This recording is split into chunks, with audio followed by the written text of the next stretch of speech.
ये मुस्कुराता बचपन हमारे आने वाले समय की नींव रखता है। लेकिन अगर ये मुस्कुरा न सके तो जन्मजात विकृतियां जैसे कटे होंठ और तालू आमतौर पर बच्चों से उनकी खुशियां छीन लेते हैं। वे न तो ढंग से खा पी सकते, न ही ढंग से बोल सकते हैं। लेकिन प्लास्टिक सर्जरी के द्वारा इस जन्मजात विकृति को ठीक किया जा सकता है। ये इस बच्चे के माँ बाप हैं। इनका बच्चा जन्मजात कटे होंठ की विकृति से ग्रस्त है।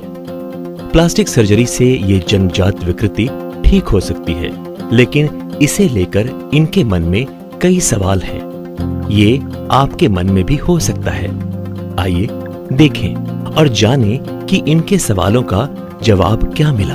हमारा बच्चा का होंठ कटा हुआ है, तालू कटा हुआ है, मुस्कुरा भी। देखिए, जिन बच्चों में जन्म से कटा हुआ होंठ रहता है या कटा हुआ तालू या कटा हुआ मसूड़ा हो या नाक की विकृति रहती है, इन सारे चीज़ों का प्लास्टिक सर्जरी के द्वारा इलाज संभव है।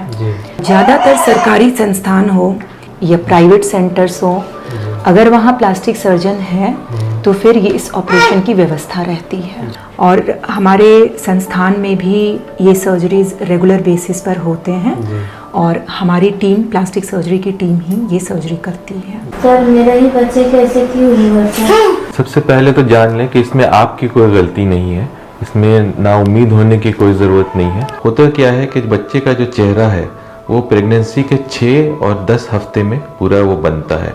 तो अगर उस दौरान कोई भी लापरवाही हुई तो जो है ये हो सकता है। इसमें कुछ वजह होता है, जैसे कि खान पान की कमी, जैसे विटामिन B12 और फोलिक एसिड की कमी हो सकती है।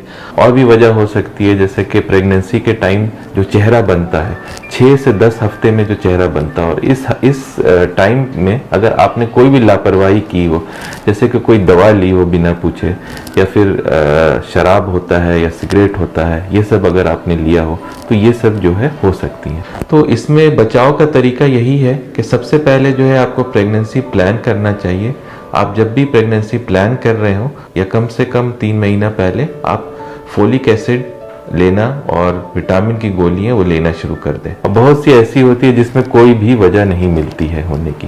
तो इससे बचने का तरीका यही है कि आप जो है, सबसे ज़रूरी है कि प्रेगनेंसी को प्लान करें। जब भी आपको प्रेगनेंसी प्लान करना हो, कम से कम 3 महीना या 6 महीना पहले जो आप विटामिन, फोलिक एसिड होता है या विटामिन, और भी विटामिन होता है, उसका स्टार्ट कर दे लेना। और जो है सिगरेट, अल्कोहल, शराब या फिर कोई भी दवा बिना अपने डॉक्टर के पूछे आपको बिल्कुल नहीं लेना है। और प्रेगनेंसी का जो चेकअप है, आपको जैसा बुलाया जाए बिल्कुल रेगुलर उसी के टाइम जो है आप वहाँ जाएं। अगर आप ये सब करेंगे तो इसमें जो है होने की उम्मीद जो है बिल्कुल ना के बराबर हो सकती है। और अगर किसी वजह से पता भी चलता है तो इसमें परेशान होने की कोई बात नहीं, क्योंकि आप पहले से ही तैयारी कर सकते हैं कि क्या इलाज करना है इसका। बाल कटा हुआ है, इसका कितना बार ऑपरेशन होगा? देखिए, जो ऐसे वाले बच्चे होते हैं जिनका होंठ भी कटा रहता है, साथ में मसूड़ा और तालू भी कटा रहता है और नाक की विकृति भी रहती है, तो सबसे पहले कटे हुए होंठ का ऑपरेशन करते हैं। वो हम लोग 3 से 4 महीने की उम्र पे करते हैं। आपका बच्चा अभी 6 महीने का है तो इस समय पर भी कर सकते हैं। उसके बाद सेकेंड स्टेज की जो सर्जरी होती है वो होता है तालू का।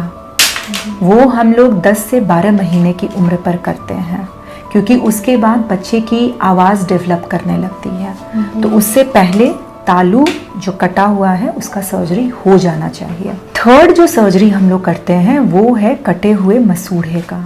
उसमें कमर से हड्डी लेते हैं और मसूड़े का जो गैप है उसके बीच में भरते हैं, जिससे कि मसूड़ा जो है वो सिंगल यूनिट बन जाता है और दांत अपनी जगह पर अच्छे से आते हैं। तो मसूड़े वाली सर्जरी हम लोग 8 से 11 वर्ष की उम्र के बीच में करते हैं। चौथा ऑपरेशन हम लोग करते हैं नाक का। वो जब बच्चा बड़ा हो जाता है 15, 16, 17 साल की उम्र पर, जब उसके चेहरे के हड्डियों का संपूर्ण विकास हो जाता है, उस समय करते हैं। कई बार एक 5वें स्टेज सर्जरी की ज़रूरत पड़ती है। उसमें ये रहता है कि बच्चे का जो ऊपर का जबड़ा है वो भीतर की तरफ, अंदर की तरफ धंसा हुआ रहता है। उसको ऑपरेशन करके बाहर निकालने का काम करते हैं, जिससे चेहरे का जो आकार है या दांतों का आपस में जो मिलना है वो ठीक से रहे। तो 4 स्टेज की सर्जरी बिल्कुल ज़रूरी है। 5वां स्टेज डिपेंड करता है कि बच्चे का जो चेहरे का विकास है वो किस तरह का हुआ है, और आपकी जिम्मेवारी इतनी रहेगी कि जो उम्र मैंने बताया है उस उम्र पर आप अपने बच्चे को ले करके हमारे विभाग में आएंगे, हमसे मिलेंगे और उस समय पर आप सर्जरी करवाएंगे। तो इस तरह से ये इतनी सर्जरीज के बाद बच्चा एकदम नॉर्मल बच्चा की तरह हो जाता है, उसका चेहरा भी नॉर्मल बच्चों की तरह दिखता है, आवाज़ साफ रहती है, नाक अच्छी सी बन जाती है। तो आपको घबराना नहीं है। 4-5 स्टेजेस की सर्जरी है, लेकिन इसके लिए बिल्कुल परेशान नहीं होना है। सर मेरा बच्चा ठीक से दूध नहीं पी पा रहा है, नाक से बाहर गिर रहा है। देखिए, इस समस्या के लिए आपको घबराने की बिल्कुल ज़रूरत नहीं है। मैं आपको कुछ सलाह देता हूँ जो आपको ध्यान में रखना है। पहला, बच्चे को स्तनपान कराते वक्त उसका सर ऊपर की ओर रखना है, जिसकी वजह से दूध नाक से बाहर नहीं आएगा। और अगर आपको लगता है कि दूध पीने के बावजूद भी अगर वो ठीक से नहीं पी रहा है, तो आप कटोरी या चम्मच का इस्तेमाल कर सकते हैं, या फिर बाजार से अवेलेबल जो मिल्क पाउडर है वो भी आप उपयोग में ले सकते हैं। बच्चे को दूध पिलाने के बाद उसको पीठ को ऐसे हल्के से थपथपाना है, जिसकी वजह से बच्चे को डकार आएगा। कभी कभी डकार ना आने की वजह से बच्चे को उल्टी भी हो सकता है। और बच्चे को जब जब भूख लगे उस समय पर उसको थोड़ा थोड़ा दूध पिलाना है, क्योंकि एक साथ दूध पिलाने से उसको पेट भर जाएगा और कभी उल्टी भी हो सकता है। ये मेरा पहला बच्चा है, जो दूसरा बच्चा आएगा तो उसमें ये बीमारी हो सकती है। तो जैसे कि मैंने बताया कि 10% केस ऐसे होते हैं जिसको हम लोग फेमिलियल कहते हैं, है ना, जिसको आप पारिवारिक या खानदानी कह सकते हैं, है ना। उसमें क्या होता है कि जो पेरेंट्स हैं, माँ बाप हैं, वो उनमें अगर ये बीमारी हो तो वो बच्चे में ये ट्रांसफर हो सकती है। ये जो है अगर पहले बच्चे में अगर यही बीमारी हो तो आपके दूसरे बच्चे में चांस है, 2 से 4% चांस है कि हो सकता है। लेकिन क्योंकि अब जो है ये सबका इलाज संभव है, इसमें आपको परेशान होने की बिल्कुल कोई जरूरत नहीं है। होठ कटा हुआ है, कटा हुआ है, इसका खर्चा मतलब थोड़ा ज़्यादा है, तो हम लोग को तो इतना नहीं होगा सकेंगे। हम लोग के लिए कुछ व्यवस्था है कि नहीं? देखिए, आप इस विषय में बिल्कुल टेंशन ना लीजिए जी। क्योंकि ये जो ऑपरेशन है वो 2 या 3 चरण में होती है और हर चरण में कुछ खर्चा होगी। ठीक है, ये बीमारी जो है, ये कटा हुआ होठ, तालू, इसके अलावा जो अन्य जन्मजात विकृतियाँ हैं उसके लिए सरकार से एक सुविधा है, जैसे कि आयुष्मान भारत और राष्ट्रीय स्वास्थ्य बाल कार्यक्रम और मुख्यमंत्री राहत कोष, जिसमें से संस्था को फंड मिलती है और बच्चे की ऑपरेशन बिल्कुल मुफ्त से होती है। आपको बस सही समय पे आना है और प्लास्टिक सर्जन से राह लेना है। हमारा बच्चा का होठ कटा हुआ है और तारू कटे हुए हैं, और इसके अलावा और भी कुछ बीमारी हो सकती है क्या? हाँ, कटे हुए होठ एवं तालू के साथ अन्य बीमारियां भी हो सकती है, जैसे कि हृदय में बीमारी हो सकती है, हाथ एवं पैर की उंगलियां जुड़ी हुई हो सकती है, कान से कम सुनना भी हो सकता है।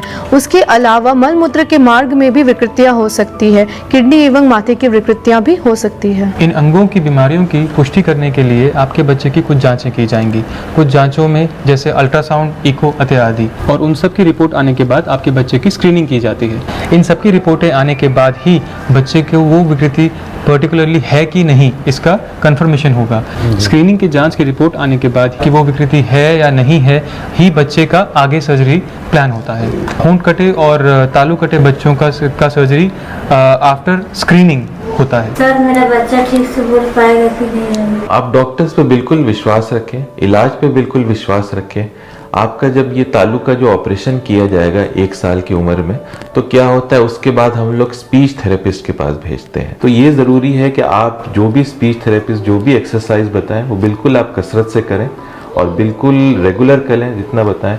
और अगर आप ये करेंगे तो पूरी उम्मीद है कि आपके जो बच्चे का स्पीच है वो एक सामान्य बच्चे की तुलना में बिल्कुल आ जाएगा, बराबर आ जाएगा। तो इसमें परेशान होने की कोई बात नहीं है। और अगर किसी वजह से ये नहीं हो पाया या फिर कोई बच्चा ऐसा हो जो बचपन में जिसका ऑपरेशन नहीं हो पाया, तो हमारे पास ऐसी सर्जरीज हैं जो बड़े में भी स्पीच को सही सुधार सकती हैं। तो इसमें आपको परेशान नहीं होना है, क्योंकि ये सब चीज़ का इलाज मौजूद है। प्लास्टिक सर्जरी द्वारा बच्चों की इन जन्मजात विकृतियों का इलाज हो पाया है। अब ये बेहतर जिंदगी जी पा रहे हैं। प्लास्टिक सर्जरी द्वारा बच्चों की इन जन्मजात विकृति यानी कटे होंठ और तालू का इलाज संभव है। जरूरत है जानने की और जानकारी को सभी तक पहुंचाने की। आइए इस मुहिम का हिस्सा बनिए और इन बच्चों को इनकी खोई मुस्कान लौटाने में हमारी मदद करिए।